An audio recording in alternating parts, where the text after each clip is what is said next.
Monty with Flowers by the Bunch. Today we're going to make a low compact arrangement, and I'm using a round, it's almost kind of like a square, like our square vases. It's just a chunky round vase. It's actually in a circle, but it's low profile. So I am going to take and grid this vase. I'm just using a waterproof tape. And I'm going to just grid it. Now, if you are at home and you have a very wide mouth vase, just like this, and you don't have this tape on hand, you can always use Scotch tape, okay? So don't feel like you have to have a specific tape to make a grid. You could also even use some grapevine. If you have some grapevine, you could use it as an armature and just wad it up in the center of the vase. There's lots of ways to make a grid, but I find this tape is really easy. And again, if you have Scotch tape at home, that works perfectly too. So I just took and I just made a grid on top of my vase. Now let me show you a trick to keep that tape down. I'm just going to go all the way around the lip of this vase with this tape. And so what that's going to do is just hold all of those little tabs down. Now to cover up this grid, I know you're thinking, Mommy, that's a lot of green tape. To cover up this grid, I'm actually going to use some seeded eucalyptus to give us a good cover on that edge. We're going to start out, so I filled my container with fresh water and a little bit of floral food, and we're going to start with some Israeli ruscus. So I'm going to take my floral knife and I'm going to cut this ruscus in half. And I'm just going to tuck that ruscus right down into that grid. And actually, I'm going to get 3 insertions with that Israeli ruscus. So I just cut it into 3 small pieces and tucked it right into my vase. Now this is just kind of giving me just a pretty little base of greenery. And I'm just cutting it up into small pieces using my floral knife. Now if you don't use a floral knife, you can certainly use some snips. But I tell you, if you would practice with a floral knife, you'll never go back to snips. It is my favorite tool in floral design.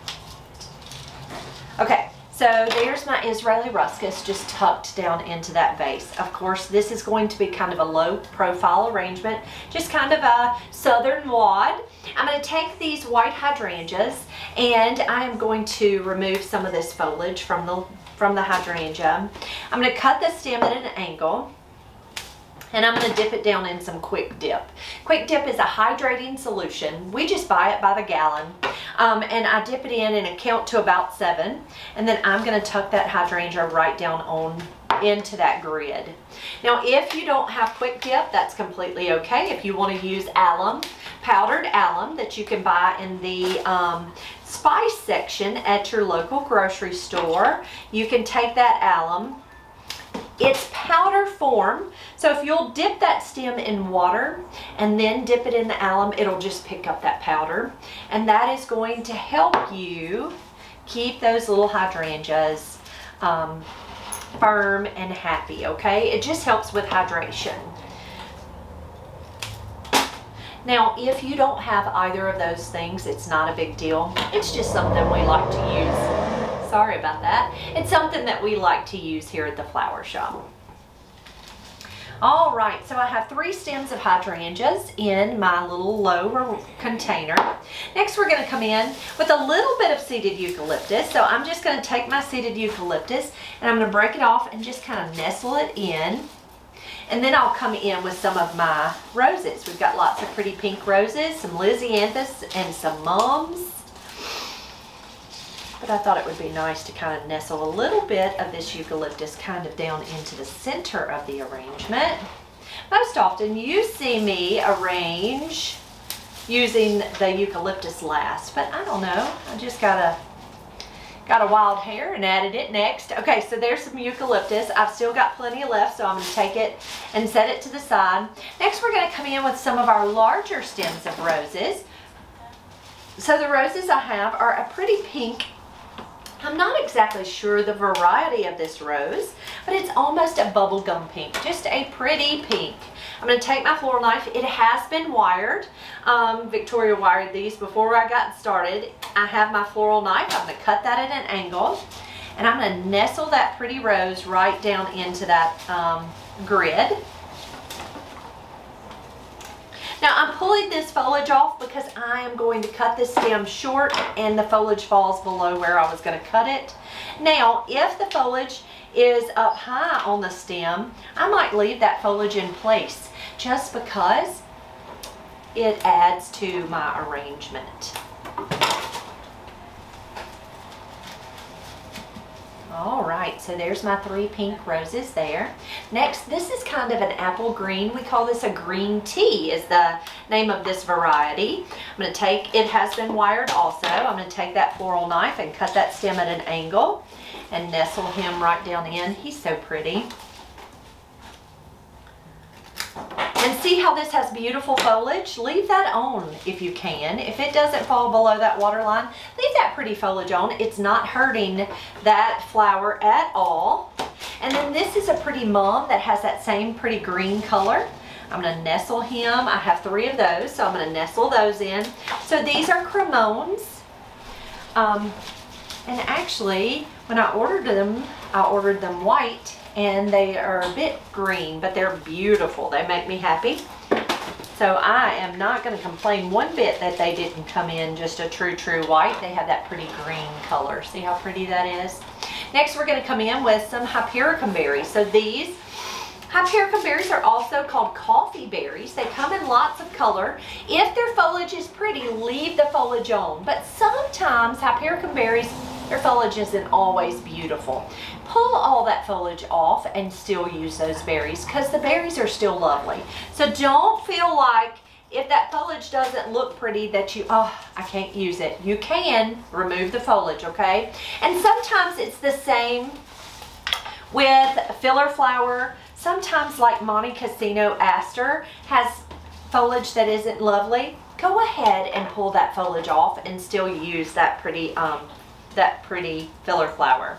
Now what I'm going to do here is I popped it into 2 pieces.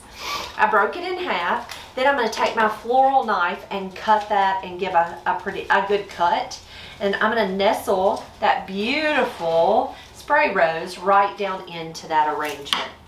With the second one, I'm going to leave those blooms a little longer so that they'll kind of stick up out of the arrangement, give us a little movement there. I have my mums all in a line, so I'm going to move one of them. There we go. And then I have one more stem. It's not got those real long extra buds, so I'm not going to cut it in 2 pieces. Nestle that right in. That hot pink is so pretty in that arrangement. And then last, we're going to use some Lysianthus. So this is a white Lysianthus, and Lysianthus comes in lots of colors. It comes in like a creamy butter color. It comes in a white, in a pink, in purples and lavenders. It is such a pretty flower. The nice part is it has beautiful buds. And so you can cut it in 2 separate pieces and tuck it right down into an arrangement. And so you feel like you got 2 flowers, right, for the price of 1. I like to leave it a little bit longer because it gives us a little bit of movement in that arrangement. It's such a pretty flower. It's one of my favorites. I will say that Lysianthus is right up there. I have a lot of favorites, but I do love Lizzie. So there is our beautiful low and compact arrangement. The last thing I'm going to do is add just a little more of this seeded eucalyptus to this arrangement. And I'm just going to take it, lift up some of these blooms, and nestle a little bit of that eucalyptus all the way around the lip of that vase. And it just kind of, to me, gives it just that finished look. That little bit of, just gives it a really finished. All right, and there is our pretty low compact arrangement. I think it's going to be lovely, and it's exactly like the picture that he showed us. If you have any questions about what we put in this arrangement, how many flowers went in it, we're happy to answer any questions you might have about the flower shop. You can certainly ask that in the comments below. If you enjoyed this video, please give us a thumbs up. And if you have not already subscribed to our channel, be sure to hit that subscribe button and the little bell next to it so you'll get notifications. Guys, I hope you have a great day. See you soon.